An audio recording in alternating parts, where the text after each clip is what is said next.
Hey guys, April and Jason here. We are wedding photographers in the DFW area. We've shot over 100 weddings, and now we're sharing our greatest tips and tricks with you. Hey! So we appreciate you tagging along, but before we jump into that, if you don't mind pausing this video and checking out our free webinar that we're doing next month on a Thursday, July 27th. Click the link below to register today.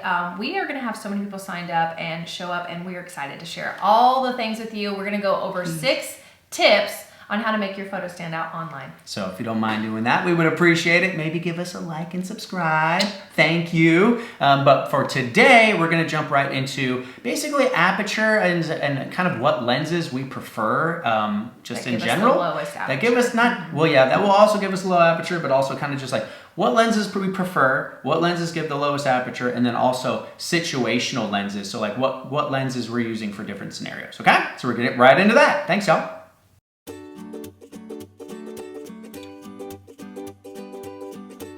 Okay, so we are back and we're gonna go into all the things aperture, what lenses we like to use best, and like Jason said, situational lenses. Yeah, so first off, what is aperture or f-stop? It depends on who you're talking to and what they call it that.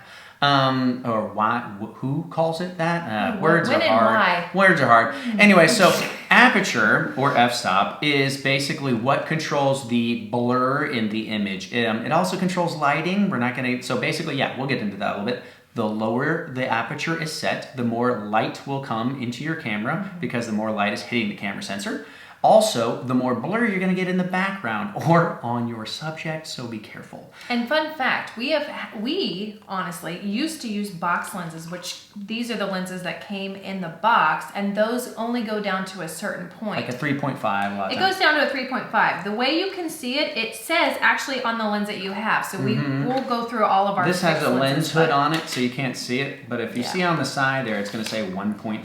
Yeah, so this one goes down to a 1.4, which is pretty low. I haven't seen any go below 1.2. So if you're using a box lens, that's perfectly fine, but you're gonna get a better aperture f-stop the lower you go with a fixed lens. And I believe there is a YouTube that talks about using box lenses in depth of field to create that blur or bokeh in the background. Yeah. So if you wanted to check that out, you can. So, but today we're talking about lenses and which ones we prefer for lower aperture. Like April said, this one goes down to 1.4. Yep. And you'll notice typically the more expensive lenses, and there's a huge gap between something like this is an 85 millimeter 1.4.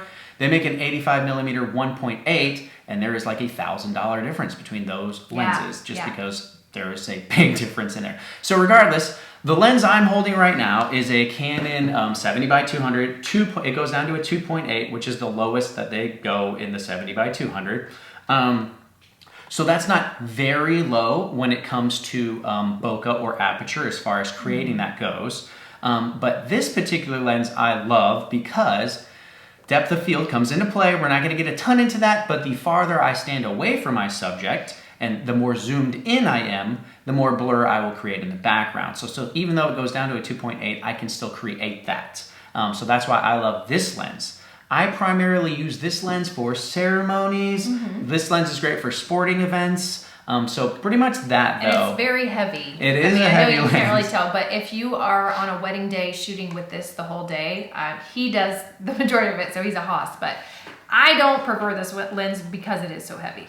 I actually do use this lens as well, and I'll dual weld, so sometimes I'll have the 50 on me, but I use this lens for the groom's pics as well, so like the groom party, so I'll use this as well for that. But the annoying part about that is I have to stand pretty far back in order to get that blur that I like in the background, so sometimes I'm going like, hey, just heads up. So maybe not ideal for that scenario, but it is good for portrait photography as well. Yeah.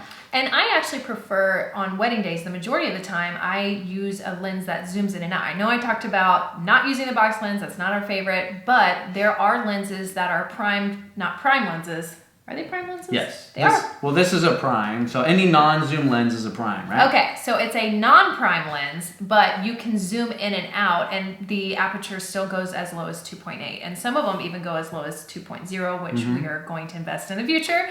So that is my favorite lens, just because it zooms in and out, and it's not the box lens, so the aperture still goes down pretty low to a 2.8, so I can use the depth of field, like you said, but it's just really easy to use. But my absolute favorite to use, which I can't use on the whole entire wedding day. I have to get this hair. It's bothering me. Continue. It's everywhere. I can't use this on the entire wedding day just because for those tight bridal suites and different, walking shots, I'm going to have to zoom in and out. So I don't use this the majority of the wedding day. But for portrait sessions, engagement sessions, I just did a senior session, or for that period of time that I am doing just bride and groom pictures, I will bust out this 85, and I love it because it goes down to a 1.4. I get such good blur and my subject pops. So that's my favorite. It's a great lens.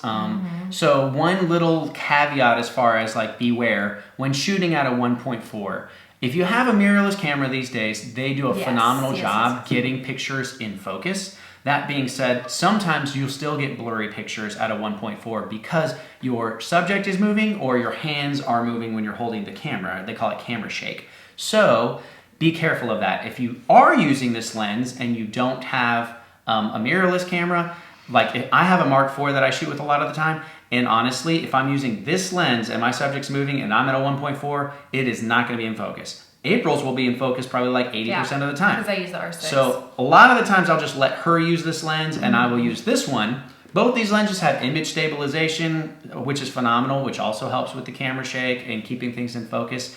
But not all lenses do. So just be wary of that. So a couple more lenses that we like to use on the wedding day. I'll talk about the 50, you talk about the other. So the 50 millimeter is a good one. It's a great all-around lens. Someone's walking to our door, so it's throwing me off. It's fine though, I'm gonna stay focused. It's a great all-around lens, the 50 millimeter is. You can use it the whole day. That is a good lens that if you don't, you're like, I need a starter lens, 50 millimeter is great. The one that we have is a Sigma, actually, and it goes down to a 1.4 as well. We compared that with Canon, so we have the Sigma ART 1.4. We compared that with Canon's 1.4. They also have a 1.2, and honestly, it was like apples to apples almost. Yeah. And the reviews were apples to apples. The difference was the price, and in my opinion, I was like, well, why would we spend... This is an $800 lens versus a $1,500 lens, so it just didn't make sense to get the Canon. Some people are swear by Canon, die hard Canon, and I understand that, but we have the Sigma for that. So, but all around, the 50 is a great lens. You can use it in any scenario. Detail shots, portraits. The ceremony you can use it for, but then you have to be very close, so I wouldn't recommend it for a ceremony. Right. But, yeah, all around lens great. Also, again, we go into depth into all of these things in our course. Watch our workshops, because I know this is a lot for just a YouTube video. So if you're liking how we're teaching and sharing all this information, we have so much more. So go click on our links. If you want to go follow us on Instagram, you can click on our links and it'll show you each one. Please. Yeah. So wait, 24 by 70, you want to go over that one real quick? Well, I kind of already did. Oh, okay. Well, then never mind. I just like the 24 by 70 because it's, you can go in and out, zoom in and out, especially when people are running. If you want running shots or walking down the aisle, I can kind of like zoom in and out as they're getting closer. I just have to make sure that I'm focusing right on the middle of them. So yeah, low aperture, it's a win. I never use a box lens. Just so you know, we absolutely never use box lenses. So if you do have a box lens, there's plenty of ways to get around it, but I would try to invest even in those cheaper lenses. I had a 1.8 50 millimeter for a long time and it only cost me $200. So go invest if you can. If not yet, that's fine. Save up for even a $200 one. You're gonna see the difference in your photos immediately. Facebook Marketplace, y'all. Thanks. Or Amazon. Or Amazon. All right. And we also have an Amazon link. If you go click on the links, it has all of the lenses and cameras and gear we use. We're just taking way too good care, y'all. Here Appreciate ya. ya. It's all the things. Y'all have a great day. We'll see you soon. Bye. Bye.